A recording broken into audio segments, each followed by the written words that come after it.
what the not. hell are you talking about? This is hell I'm in at the Yeah, moment. this is Yeah. absolute hell that I am in, and being on the other side of that now, there is so much beauty in the pain. Miley Cyrus for sure. That's my would be my first choice.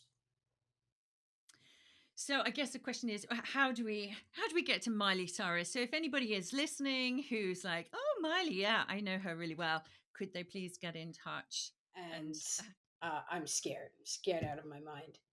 And early in the morning, that morning, a guard comes to the cell and starts yelling at everybody to get up. And I was so weak that I couldn't get up.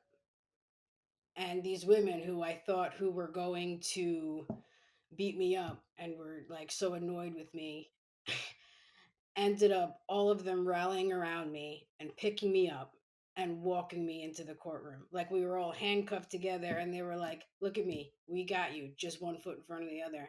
And I couldn't believe like I had forgotten that moment. Like what a beautiful, incredible moment that was. And I remember like I started to cry when I wrote it out because I was like, can't believe I forgot that, but it was an amazing moment. welcome to Start Over and Rise. I'm Sarah Burton, your host, and this is the podcast for you if you are ready for fresh starts to reclaim your power and create the life that you truly desire. Whether you're navigating a major life change, recovering from a setback, or simply just feeling a bit stuck or that something is missing, this is your space for inspiration, practical tools, and empowering conversations. Each week, we'll dive into topics that help you step into the person you're meant to be so that you can rise to your new desired heights. Because here's the truth.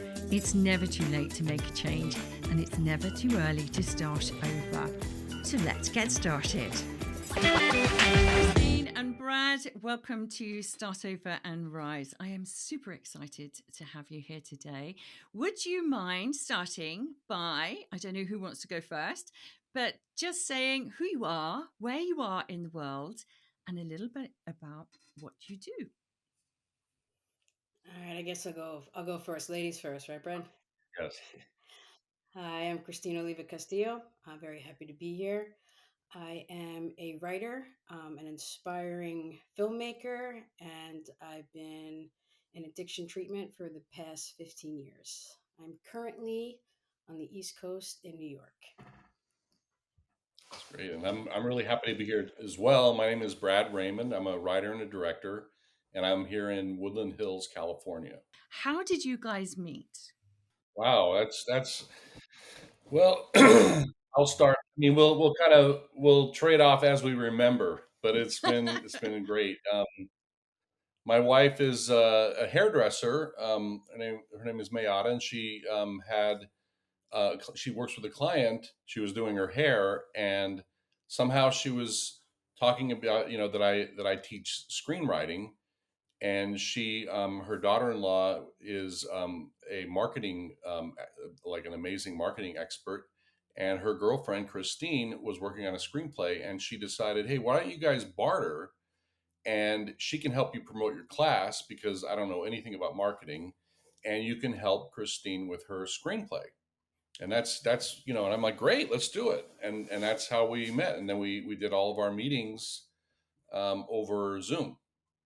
Yeah. So, my girlfriend at the time, Angie, who's one of the most wonderful people in the world, um, she really loved my screenplay and was really saying she was one of the few people that was like, you really need to get this out there. This is really great. And I did. I wanted to make this story. It was important to me. Um, so she just happened to tell me that, she was talking to her mother. Mother was like, yeah, there's this guy, who could help out with the screenplay. And so I was like, yeah, all right, whatever. And then I had a meeting with Brad and we talked, and he actually had heard of this my screenplay before, and we talked a little bit, and he was like, yeah, like, I'll take a look at it and let's work together. I was like, okay. And like after the meeting, I looked up who Bradley Raymond was, and I was like, oh. Like, oh my God. Like, I had no idea that I was, um, for the last hour and a half talking with, an award-winning screenwriter and director. So it was just really, really cool. Really cool experience for me. Just goes to prove that going to the hairdressers can be so much more than just getting your hair cut, right? Absolutely. Brad, I think you need to tell us a little bit more about some of the work that you have done, just so to put that into context as to what Christine is talking about here. Okay. Well, I've worked most of my career. I've worked at Disney, and I worked on. I've directed and wrote, a number of projects for Disney. There was. I started off by writing and actually just directing the sequel to Pocahontas 2, and then I went on to direct Lion King 1.5, and I got to work with the original filmmakers, which was an amazing experience. And then really the greatest part of my career for me personally was when I got to work with John Lasseter, who was co-founder of Pixar and director of Toy Story, legendary. And he and and our team created the Tinkerbell franchise. So Disney wanted to create a franchise around Tinkerbell. So I directed the first movie and the third movie and another movie, and I kind of oversaw that franchise, and that was a great learning experience. It was life changing learning experience, and so that's where I really learned my screenplay, tutorial. I learned I had to really focus when I was working with him, make sure I didn't screw up. So that was a great experience. I learned a lot. I love that sentence. Made sure I didn't screw up. I mean, that's that's something that's a lot of us do, right? that's all. That's what it's all about. Christine, you found yourself now working with Brad, but your screenplay it's already won some awards. So what was it that you were looking for through working with Brad? Yeah, it won some awards. But I'm learning that in this business, just because you have a great script doesn't mean that it's going to be made into a movie. And being a first time screenwriter, I still had a lot of polishing that needed to be done on the script. So I was just looking to improve it and just have somebody just it originally just started with, yeah, let's just have him take a look at it and see, what his thoughts are on it. And I don't think either of us had any idea that how much we dove into this. I think it was like, all right, yeah, let's see what happens. I'm gonna look at it and we'll talk about it. I'll give her some advice. And then it just spiraled into both of us just got so into it that a couple of times a week for like 6 months, we were just um, tearing this thing apart and rewriting it. And it was incredible. Brad's talent for screenwriting and cinematics is just crazy. So it was amazing. I know that you're looking to make this into a movie.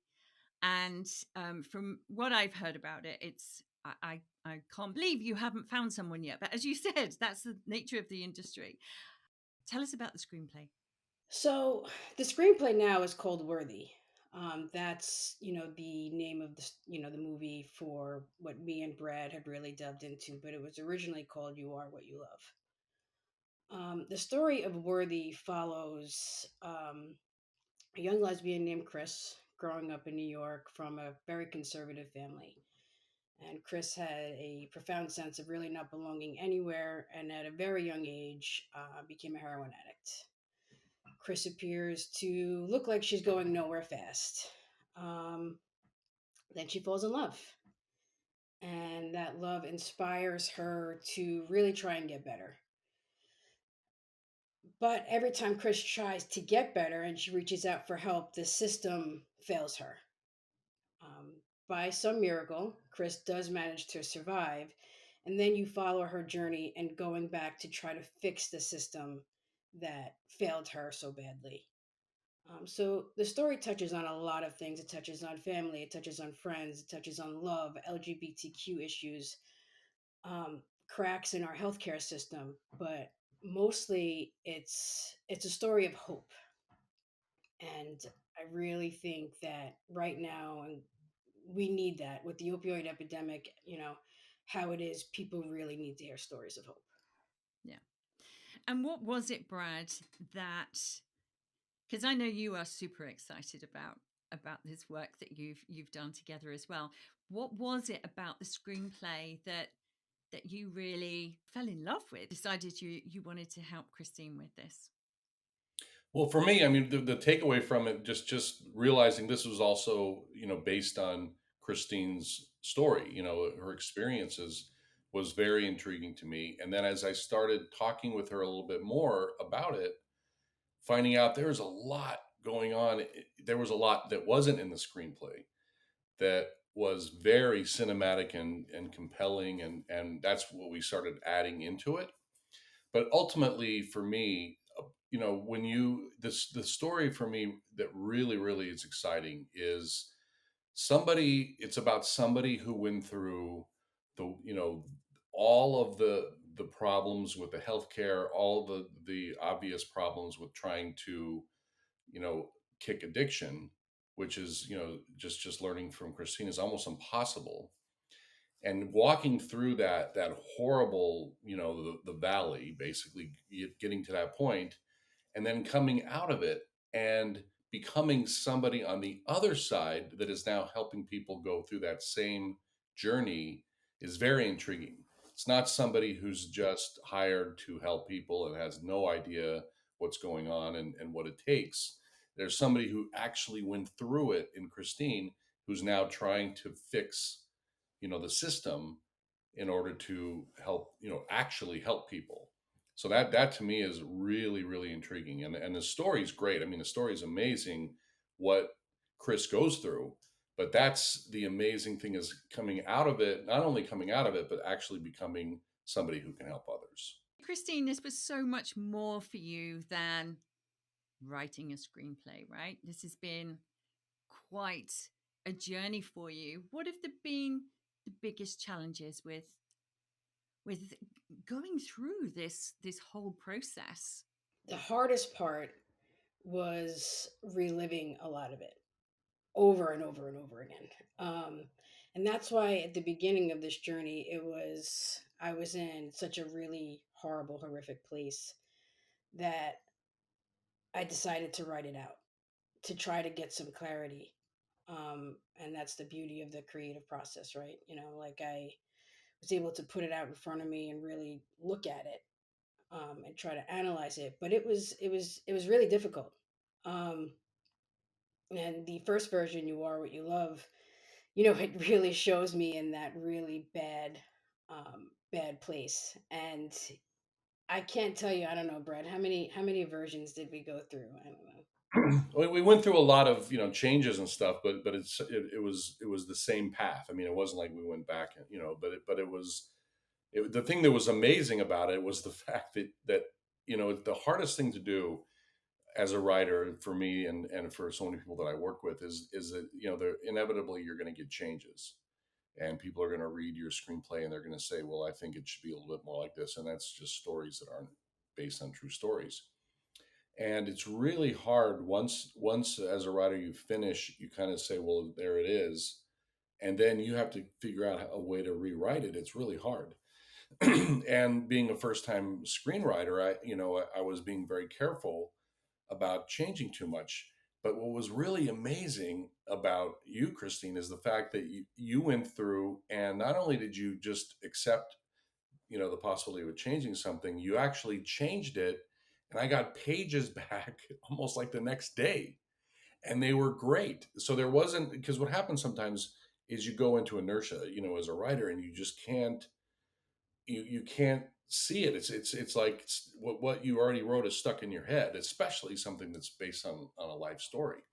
So that was really amazing, and then that allowed us to really dive in and see what we can do to make an already great screenplay even better. And that was a really exciting thing to see, that you have that ability.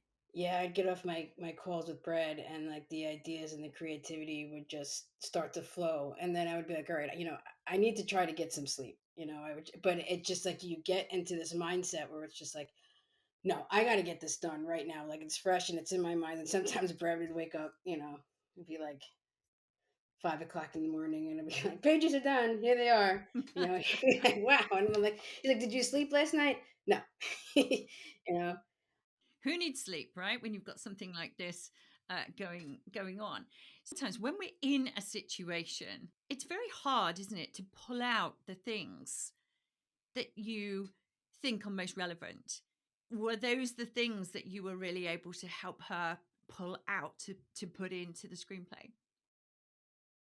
Story focused a little bit more on the love story, which is great, and as I was reading it and just talking after reading it and then just talking to her, little things started coming out, and I was like, wow, that would be really good in the screenplay. But the process of finding those things wasn't necessarily, like, from my point of view, wasn't necessarily saying, hey, can you dive into other things that you didn't put in the screenplay. It was more about the story structure, and this moment should be a little more powerful. There's all, that's a whole other long-winded explanation, but I was looking for moments that might be a little bit stronger as we structure this out.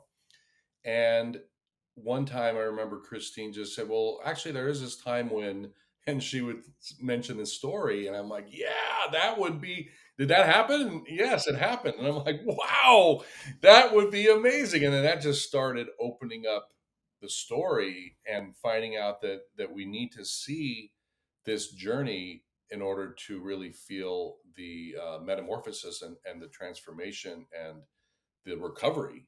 You need to see the bad stuff, and that's along the lines of what you were saying, Christine, right? Where it's just hard to relive that. Not only relive it, but now, basically dramatize it and write it into a screenplay. But that's how it kind of started, and then we just started diving into more and more stories. And that's how it went from you are what you love into worthy, because it really in the beginning focused on the love story, and that I had survived because of the love that I had for other people. um, but working with Brad and this writing process, it was fun, it was a lot, it was draining, but the creativity was so therapeutic that it changed me. Working with Brad, just it also just changed my perspective over those 6 to 8 months that we were doing it, and how it definitely changed me for the better and made me have a different outlook, that it wasn't about other people, it was about me. um and then one day I had told Brad, about a tattoo that I had recently gotten on my chest. And it's worthy spelled backwards, so every time I look in the mirror, I have a reminder, because I do. I still need my reminders. And then he was like, "That's it. That's the name of this film." And it was, for me, that moment sticks out so much, because it was like that aha moment. Like, this is about me. It's all been about me this whole time, and pretty cool. So, how have you changed, Christine? Well, through this process, I definitely have learned a lot. Um, I went from questioning why I was a lucky person who got to survive, um, and trying to put all those pieces together. And through this process, um, I learned that it doesn't necessarily, like, I need this grand old reason, like this is the reason, but that it's not about what other people think of me. It's not about how other people have treated me or I've treated others. It's just about my own self worth. And I don't think without this creative outlet, and really processing my life, from 20 years ago, I don't think I would have gotten to this point. with and having Brad not only as a writing mentor, but just as a mentor, and him being there. He was always just kind of like my cheerleader. Like when he would pull things out of me, for story structure, um, how he would make me feel like, wow, that's incredible. Like he was such a cheerleader, and such like he was so rooting for me and the story. Um, and his template and how he's able to lay a story out there is just amazing.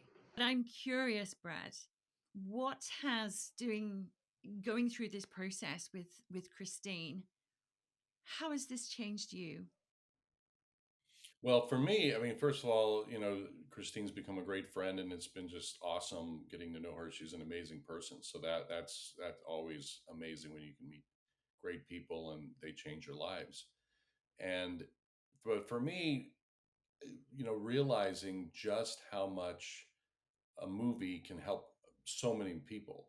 When you see if this movie gets made or when this movie gets made, the movie will help so many people because it gives you, like Christine said, it's a story of hope to show what it takes and that you can do it too. But it's also that uplifting feeling at the end of the movie is what you want the audience to leave with, and sort of like you can do this too is the idea for people who know somebody or are addicted and going through this. And just for people to be aware of all the struggles of the healthcare system and the recovery system and what they you know for people to rally to try to help make it better, as Christine's doing. So that's changed me. I'm that making movies for entertainment, which is great. But this is the first time I worked on something that actually has a true, real message, a real life message. You always try to put a message in your stories, but this really did. So that changed. That really was a way to actually see it and experience, what it can do for a lot of people. What are you hoping is going to happen next? Yeah, we're trying to get this movie made. Absolutely. Yeah, that's what, and it's there's millions of stories. I mean, there's so many stories of movies that everybody knows that are classics, that are Academy Award winning movies that were by created by people who you would think could just make a movie about anything. If whatever they want, they just put their name on it. But it's really hard to get a movie made, and and so that's there's a challenge to it, but it's a movie that should be made. It's to me, I believe it's an Oscar winning type movie. They're in very very from the acting to the writing. I really believe this movie is going to be a great movie, but it's just a matter of getting the right people excited about it and getting that momentum, and that's the goal. Yeah, I really feel like, I know I had said before I needed reasons on why I survived, but something about this project and everything that I had went through, all the pain was for ultimately a reason. And something is driving me that I need to do this. I need to make this. This is what I'm supposed to do. I don't know. I can't exactly tell you why the universe is saying that, but I know it's just what I'm supposed to do. It's what drives me. I love that. What is that turning point? Is it you just have to be in the right room at the right time with the right people, or tell us a little bit about the process of getting a movie funded and supported and made. You got to be friggin' relentless. Excuse my language. I'll let Brett take that one. Yeah, I mean, it's something that is fairly new to me, actually, because when I've my entire career, I was hired by a studio to make a movie, and whether they want me to write it and direct it or whatever it is, and there was never a question of how are we going to get this movie made or how are we going to fund it. It's this huge company that already owns the movie or the idea. So this is a new experience for me, and I'm learning a lot. But the bottom line is, you get somebody who's a producer that has good credits and good relationships, and they would find somebody like a distributor, whether it's a streamer or a studio. That's a key to get somebody to get excited about it. And then the money, then you can find financing once you have a place that it will be put onto a, has a place to be shown. Sometimes you can get a little bit of funding, but they always want to find distribution. And then there's the other factor is finding a star, somebody with, they can get people to want to see the movie. So, because really people, the studios want to make money. Somebody wants to make money or they want people to watch the movie.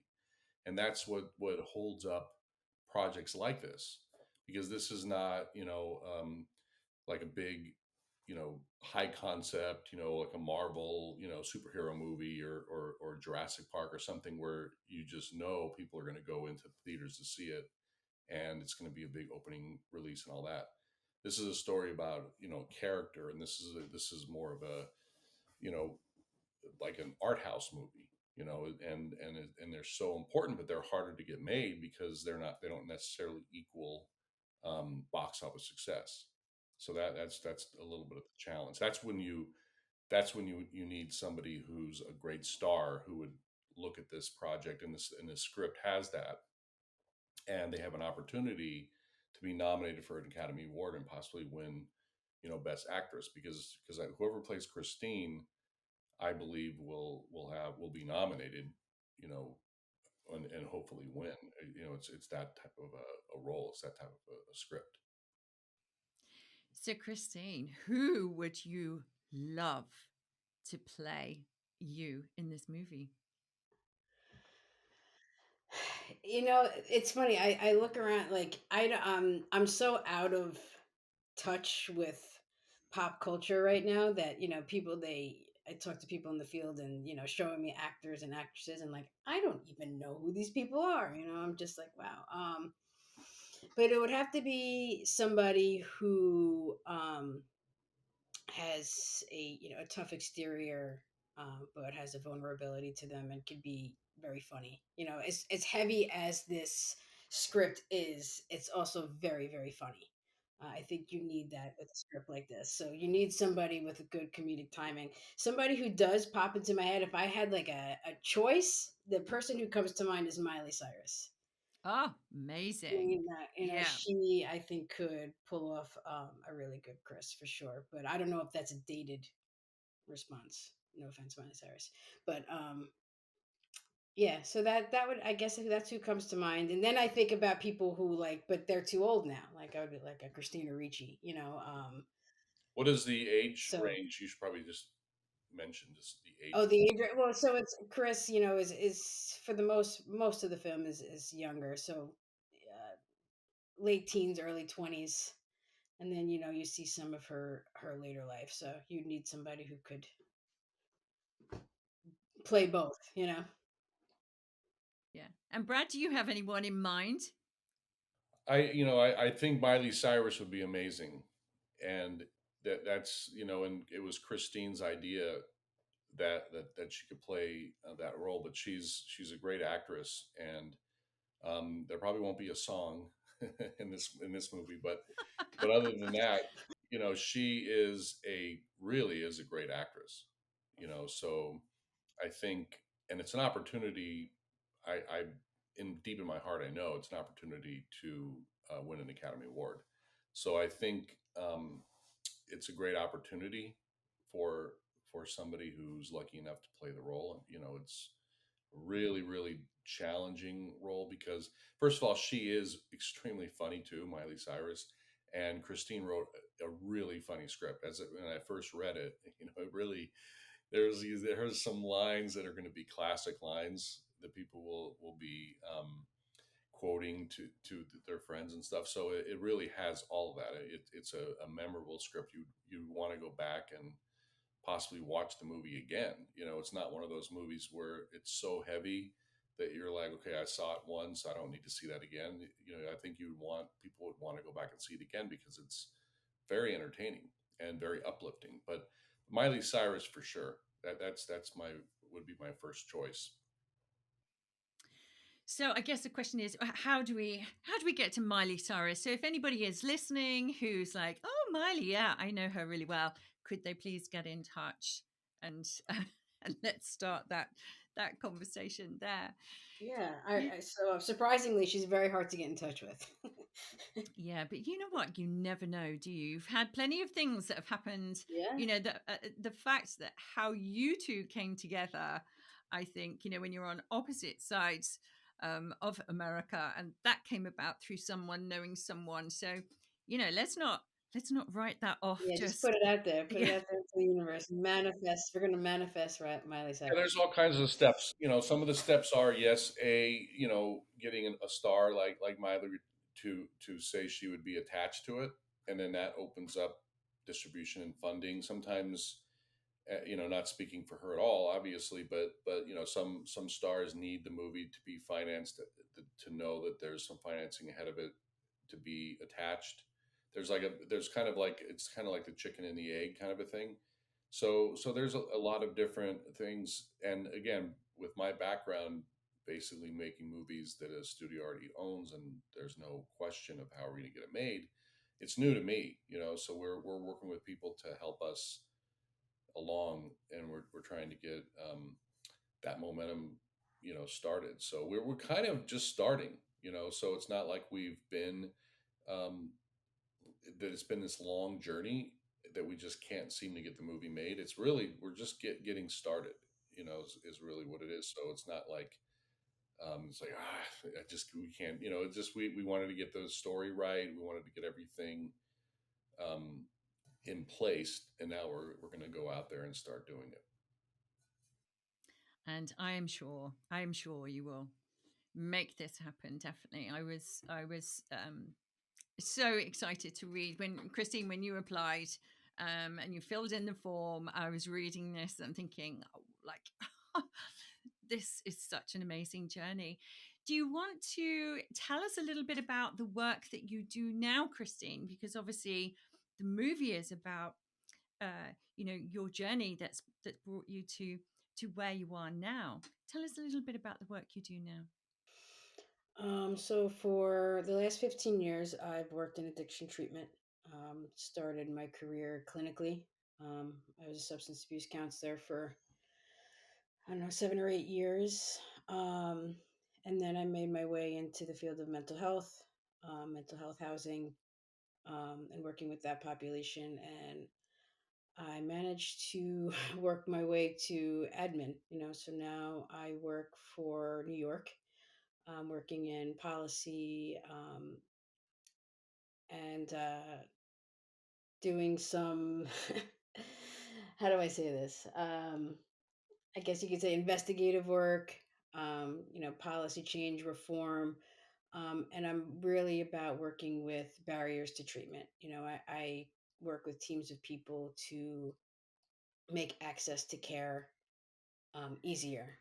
I was part of a team that started the first ever methadone van in the Bronx. Um, just initiatives like that. Just making access to care more available to New Yorkers. Um, it's a great job. It's a hard job. It's nothing compared to Hollywood, as I'm learning how hard of a job that is. um, but yeah, that's what I do now. Amazing. And Brad, tell us about your template and how you can help people pull their own stories out. Yeah, I mean, it's really, I was really lucky in my career that it's almost like right place at the right time, working with some of the greatest storytellers of all time. I mean, unbelievable. I mean, between them, there must be 10 easily classic, like everybody knows the movies. These amazing movies, and they have incredible instincts. And as I was, directing my movies and trying to figure out the stories, they would come in, and there were hundreds of hours of story meetings with them, and I would watch them and watch their instincts, and this moment is missing, this moment is missing, whatever. And it's almost like a survival instinct. I would take notes of everything they would say, and started realizing none of these are in any of the books. And so I kind of took the best of, and also they brought in these amazing speakers to help to just do seminars that are story minds and in the industry. So I took the best of all that, and I had to figure out a way, because they weren't in the books. I couldn't just go back and check the books, and some of these people have written books and everything. So I would basically create the best of, and then whenever you're in a story meeting, and or even you're alone writing and you look at these books, sometimes these books give you like 30 pages, this happens here, and then 30 pages later this happens, and you're like, what happens in between? I just need to know what's in between. And so I realized there wasn't a step-by-step guide on how to write a screenplay, a great screenplay. So I created for myself a step-by-step guide where every single page, you know what to put on there. And then I started, and I used it, and we, as collectively, as we were making these movies at Disney, different studios. And then I started wondering, is this like a formula? And then I tested it against, you know, all across, eras, of different time periods, like classic movies, Academy Award winning movies. And I went through and I tested the template against those movies, and they all fit. I mean, almost like your jaw. You're like, oh, it does fit, and you realize the template works for any type of story. And what it does is it's a step by step guide if you have a story like Christine, and you can figure out where those things fall into place. Or the other thing that's amazing is if you have an idea, just a character. I think it would really cool if this cowboy walks into a town, and he's nobody knows who he is, but he's a great gunfighter, whatever, and that's all you have. Well, what is your story? This template pulls that story out of you. You don't have to think anymore about where do things go, or how do you write a screenplay, or what moments happen where. It's all there. And once you trust it and know that that works, all you now need to do is be creative. And you're like, well, this moment is when the character does this, and all you have to do is think of that idea. You don't have to think. Your brain, as a writer, you're like, well, am I even in the right direction? Am I going in the right place? And in the back of your mind, you're thinking, I don't know what I'm going to do with this part. But if you don't have to think that, all the creative juices just come out for me. And I've worked with some incredible award-winning writers, collaborating with this template, and they were just blown away by it. And it's just unbelievable. It really is unbelievable. It's life changing. It's in my opinion, it's the greatest template there is, because it's everything that's in these great books, and these from these great minds, but it's step by step. Everything's there. There's no excuses. There's no like, well, wait a minute, what happens here? I mean, nothing's is not in there. And it all started, I was doing it for myself, so then I thought, well, why not teach other people? Yeah, and it really worked, for You Are What You Love. That you said, it won awards, but how he laid it out, and where things were supposed to be and moving things around, it wasn't like I was like, oh, okay, that this makes more sense. And then I was able to take those moments and not have to think about it. Like I was just be able to be creative, but going off my own life experiences, but also being just having the freedom to create, was really, really cool and really, really therapeutic at the same time. I'm kind of going to go back because um, I think this is a really important thing. You said that you decided that actually writing was something that you wanted to do. What gave you the idea to make this a screenplay? Um, I think about that often. What? Because if you would have said to me that I would have been a screenplay writer, winning awards, and trying to make a movie with Bradley Raymond a few years ago, I would have been like, "You're out of your mind. You've lost it." It was a few years back, and I was going through a really bad divorce. Um, kind of like my life was just stripped from me, and I was in a custody battle over my son, um, and I was just lost. I lost some really important people that I cared very deeply for in my life. And it was one night I was, sitting in my house that I was going to have to sell because now I'm getting divorced. Um, and I was angry and I was sad and I was like, I don't understand. I did everything right. I haven't been using drugs. I've been trying to be a good person. I don't understand why this is happening. And the things that I used to cope with when I had that amount of pain, I couldn't do that anymore. I had this amazing, beautiful 2-year old who was looking at me, that I needed to take care of. And I just had to put it somewhere. I had to put it somewhere. I had to write it out or relive it or try to make sense of it. And I just remember opening up my laptop on my couch like 2 o'clock in the morning, and I just started writing, and that was the start of it. Um, you've just given me goosebumps simply because um, I've done the same.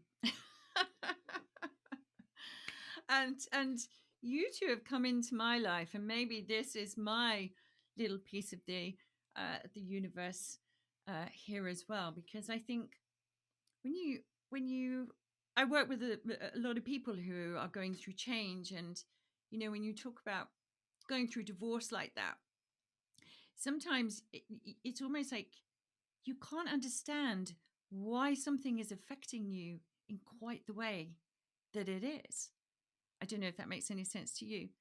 And and you have lots of thoughts and lots of questioning and reflection, and where does it all go, you know um and I got goosebumps because it's not my own personal story. It's ideas based on some of the things that have happened, but for me it's been such a release. And it's something I'm doing just for me. I guess it's journaling on steroids, maybe, um Yeah. and it is something that fascinates me, um as to what happens to us when we're able to take these ideas and thoughts and sort of visions almost, and reflections, and it all gets jumbled up, and to be able to get it out onto paper or tapping away does have quite an amazing effect. Brad, do you find that the people that you work with now who are using your template and so on, what brings them to screenwriting? It's nothing like what brought Christine to screenwriting, because all of the projects that they have mentioned to me are like fantasies or whatever. But what it does for them as people, just speaking for them, and because they've told me this, is it really is life changing. Because if you had this, I look back and on in my journey when I first started writing when I wanted to write a screenplay, I had no idea, and I read books and everything, and I was like, just give me a step by step thing. I don't understand. And as you start writing, you get insecure, and all this stuff happens, and they've all gone through that. And so once they started, once they saw that sort of a template demo, and then they hired me to do one on one with them, they they just became alive because they were able to get that dream, that they had this dream. And they all said it was like game changing, because literally, um like just this is collectively, I could speak for like five people that I can remember off the top of my head. Everything that was just stuck, and they just had this idea that they wanted to write, it just got stuck, and then they forgot about it. Life took over, whatever. And they all said it was life changing. They literally finished, one guy finished 2 seasons of a series during working with me, and another guy finished the entire season. There was a woman who finished an entire, like, list of all these screenplays that she went to college, got a degree in screenwriting, and she still couldn't get them done. And she finished them all, like literally in weeks. She went in and realized what was missing, and it just opens up your creative flow. So it's therapeutic in the sense of it's part of the template. Every movie character in these great movies have dreams that are in this that are don't even say it out loud to anybody in the movie, but you can. There's moments when you clearly get it, and we all have that. We all have this thing inside of us that we want to accomplish, and when that's taken away, or when you can't because of yourself or because you don't know how to do it, fear, insecurity, whatever, you just kind of shovel it away, and it's just like this burning thing inside of you. And when you can free that and actually exercise the ability, whether the movies get made or whatever, it's the process of finishing it. And like I did that, and this provides that for them because there is no excuses anymore. They can just have fun. It actually makes it fun. That's the other thing. It makes writing fun because now you can just tell story. You're seeing a movie play out in your mind as and it's your movie and your ideas. That is so exciting because you don't have to think about, is this going to be good or is this going to be structured right or whatever. That's the thing that's so amazing about it. Yeah, with the process I had with bread it was a lot of fun, and there was also it was a whole array of emotions that I went through, and we laughed a lot. We did. We had some we went through some moments where we laughed a lot, and it was fun and it was creative. And then there were also those moments where you cry, where you just where things really really hit you really really hard. But I truly believe that pain it does transform. There's a reason for us to go through that pain, and writing and being creative and having something like Brad's template to guide you through that creative process is can be life changing. It was for me. It was life changing for me for sure. Well, Brad, you've definitely made one sale today. I will be checking out. I will be checking out your template for sure. I've been incredibly inspired by both of you. So clearly, this podcast is called Start Over and Rise. And Christine, there have been so many start overs and rises for you that you've now got into your screenplay and experienced yourself. What would be the biggest thing you would say has really had an impact on you by going through this process? The biggest impact I'd say is that I though I still struggle, I found my own self worth. Stop looking for outside things and people to find my worthiness. Um, and from the beginning of this process, I remember right before I started um, writing this screenplay, it was some podcast. So when you're like late at night and you're like doom scrolling through Instagram, whatever, and some podcaster was like, um, if everything has been stripped from you and your life is in disarray, I say congratulations. And I remember saying out loud, "Screw you." Like I was just Yeah, not you're like, what the not. hell are you talking about? This is hell I'm in at the Yeah, moment. this is Yeah. absolute hell that I am in, and being on the other side of that now, there is so much beauty in the pain, and I have to remind myself of that because there is, even when from when writing the story from You Are What You Love to Worthy, I mean, there was so many things that I had forgotten, beautiful things that had happened in my life, and remembering those moments was transformative. So it's what I've learned is to try to embrace the pain and the lesson, and and remind myself, like, all right, you're going through a hard time, you got through it, you're going to get through it again. I think that's the biggest takeaway that I've gotten through this process. And if anybody's listening, who's going through something like that, it's all right to curse me out because I did the same. But try to lean into that because there is something beautiful on the other side of it. Without it being a complete spoiler, is there a particular scene in the movie that you would like to tell us about?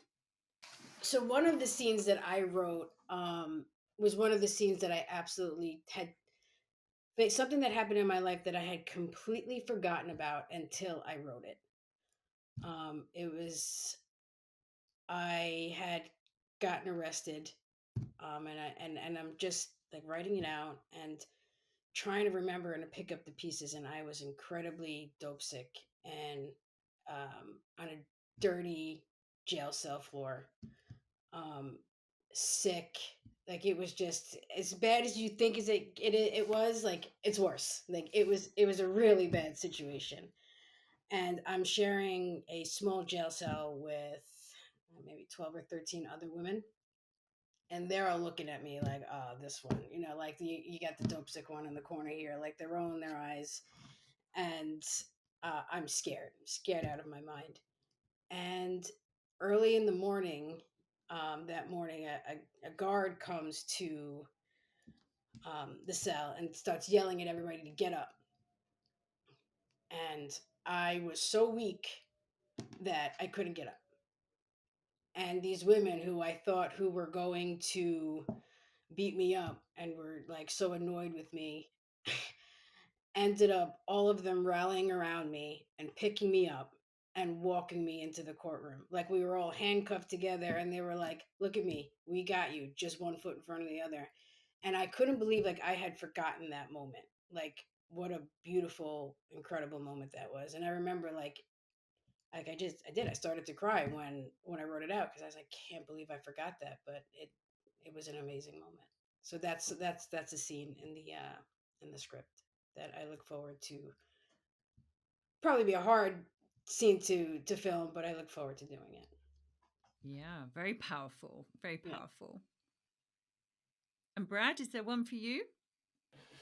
Wow, there are, as Christine was talking about it, there are so many scenes, like instead of just telling you about a scene, what I'd like to say is that when I first started working with Christine, I assumed because what was pitched to me was she's a first time writer, so I had no idea that she had written a script, and she is going to need you to help teach her screenwriting. So I just that's what, at least what I got in my head. Then I saw the website. It was sent to me. Angela sent it to me. When we were just like emailing, getting a meeting set up, and I'm looking and I'm like, oh wow, she got an award winning movie, and I had remember seeing it on social media that this movie was going to be made, or that I didn't know, and so I just put that aside. I didn't even, I read it, but I kind of put it aside, and I thought it was great. And I just thought, okay, she wants to know kind of about the template and whatever. She already wrote that. Now we move on to the next thing. And as I was going through the step by step process of how to write a screenplay, kind of from the beginning, just giving an overview, Christine, who's extremely funny, was like, well, can't you just tell me what it is that I should change in the actual script, and we can start working from that direction? Like, why are we going through generically how to write a screenplay? Like, just tell me what it is you want me to fix in this screenplay. And I was like, oh, you want to go back into that? I didn't realize that's what you wanted. I thought it was done and it won awards. I'm like, what are you, I said, okay, well, then let's do it on the next meeting. I'll go through it and I'll compare it to my template and see if it had, what things might, I wasn't looking at it from that point of view. So as I started doing that, I realized, wow, it really does fit the template. Jeanette, it has like all the big moments are there. We can, spice this one up. We can do this, and I just started like putting together sort of suggestions. This is what we should do. So when we met the next time and we started going through it, I was impressed that, a lot of times, like I said before, writers will dig in their heels and be like, well, I like that because I wrote that. I don't want, sub subtext would be like, I wrote that. I don't want to change that. I love that, whatever. Christine was totally open to it. And then we started diving in. That's when we learned, I learned all the the other things that weren't in the script, and it really kind of changed the direction of the screenplay. But that was a real eye-opening moment, is realizing, oh, you want to go back into what already won awards and change it and everything, and it was amazing because then it was just a great process. What is the question that you would have liked me to have asked you that I haven't asked you?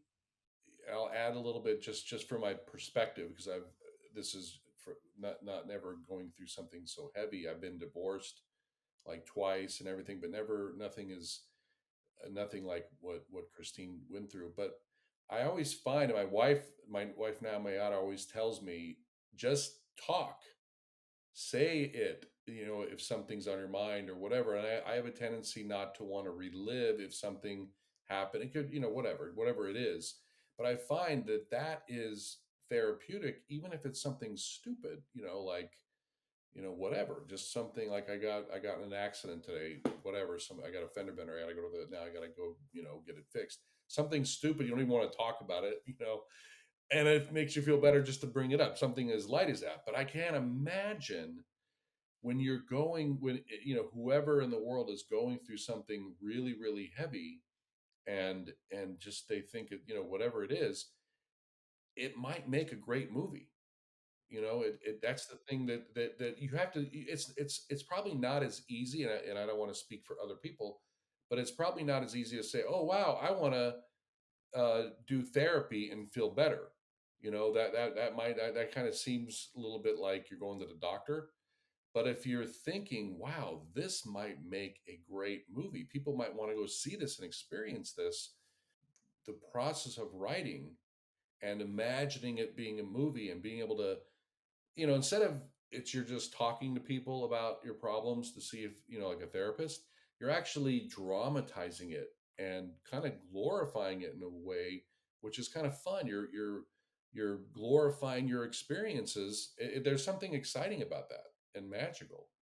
I mean, there's so many people out there that have so many incredible stories, and they should be written.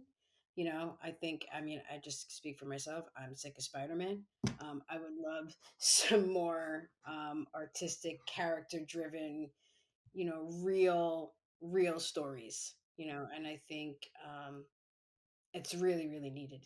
You know, I think when we have our own stories, we it is a like almost like a personal development thing. These are the things that hold us back from allowing ourselves to be who we really are. And sometimes, if something happens to you and it's not until other people sort of point out to you, that is incredible. Or I can't believe something like that happened to you. Or do you know what I mean? That was so brave of you. And you think, really? I just had to get through it. That was it. But it's so I'm really sort of relating to what you're saying here as well, because I think there's so much in when you are going through transformation, or when you are deciding that you want to change your life in some way, or do something completely different, or become a different person, or drop bad habits that aren't serving you, or move on from addictions and so on, is we've all got our own unique story as to why we're not doing the things that we want, or why our lives haven't played out how we thought they were going to, or why we haven't been able to do some of the things we want to do. And that's what I mean by downplaying, is sometimes we live in that world where, you know what, this has happened to me, but worse has happened to other people. And so they don't own their own story. Does that make sense? True. Oh Yeah. yeah, yeah. It does make sense, because there are so many things that that happen in life that you think is not a big deal, and some things that are a big deal. I mean, with Christine, one of the the she took a position on the screenplay, which was a very valid position, which is still in there a lot, is that the love that she felt replaced her self-worth. If I can, be so bold as to sort of capsule, capsulate it a little bit. It was that, and so the love story needed to be the A story. But I was just asking little questions like, well, how did you actually, get these pills? And how did you actually get the money for these pills? And how did you actually, and I just started asking these questions, and I literally was like, whoa, that's gotta be in. So many moments he was like, wait, what? And I go, that's got to be in there. That we have to see, the audience wants to see you step by step trying to rehab, like she tried to rehab herself without any medication and without any guidance because of the healthcare system. So that's a section that is very cinematic because it's true. I mean, this is real stuff, that happened. It's not like somebody writing a story imagining what it would be like. So imagine trying to go through an at-home rehab process with the help of the two that she loved the most, the two dear friends of hers, trying to help her do the impossible. I don't, I'm not an expert, but I don't think it's possible. I mean, I guess it's everything's possible, but cold turkey, basically, like just a little bit of, and then cold turkey of like the pills came down to nothing, and then it was like you're on, just ride it out, jump on the ride, and take the merry-go-round, and like the audience wants to see that, and so it's just that kind of stuff. And there was just a number of them that were just amazingly cinematic, just from a audience standpoint, to be able to really feel that journey. So I'm like, we gotta get that in there.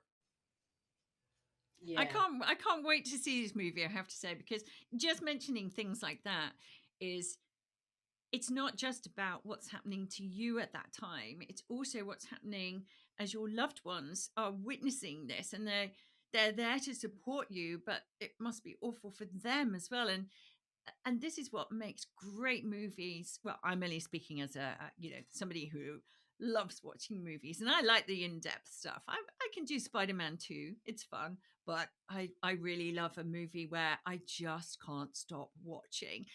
And when it really relates to you in some way, I'm a mother, of uh, a daughter who's just about to turn 20, and you said this was your late teens, early 20s, so there'll be things in it that I know that I would, think, oh my gosh, if that was my daughter, or and it's those things that really grab you. That's the Oscar winning stuff, isn't And it? that's the, you, where the hope is that you get people to care and start these really important conversations through storytelling, because you could hear something like, oh, that's terrible, but like when you see a character and that character resonates with you and you feel for that character, that's what sparks conversation, and it's like, okay, things need to change. And the reality is that only 1 out of 5 people have access to life-saving medication in the United States still to this day.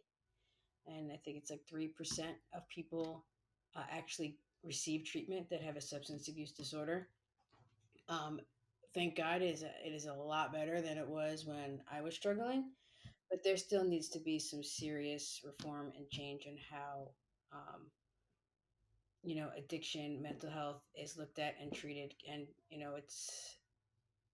we're worthy of that for sure. Oh, and what a beautiful line for us to end this interview on. Christine and Brad, thank you so much for coming on, and thank you for being my first two-person interview. You made it so very, very easy. So I thank you for that as well. And I will make sure that all your links, the links to the film website, and also for your storytelling template. That wasn't easy for me to say for some reason. I'll make sure that all of those are on the show notes as well, so that people can get in touch with you. So thank you so much for for coming on Start Over and Rise. And thank you for having us. It really, for me, it's been a pleasure. It's been a lot of fun, and really appreciate it. Yes, thank you very much, Sarah. This is great. Really appreciate it. You're welcome. And Miley, if you're listening, get in touch. Yeah. Absolutely. Okay, so that's all I have for you guys today. If you got value from this podcast, and I can't believe you, if you haven't, if you got value from this podcast, please make sure that you write us a review or share it with your friends and family, and somebody who could benefit from listening to it as well. And make sure that you subscribe to the show. Thank you so much for listening. I'll see you soon. Take care. Bye.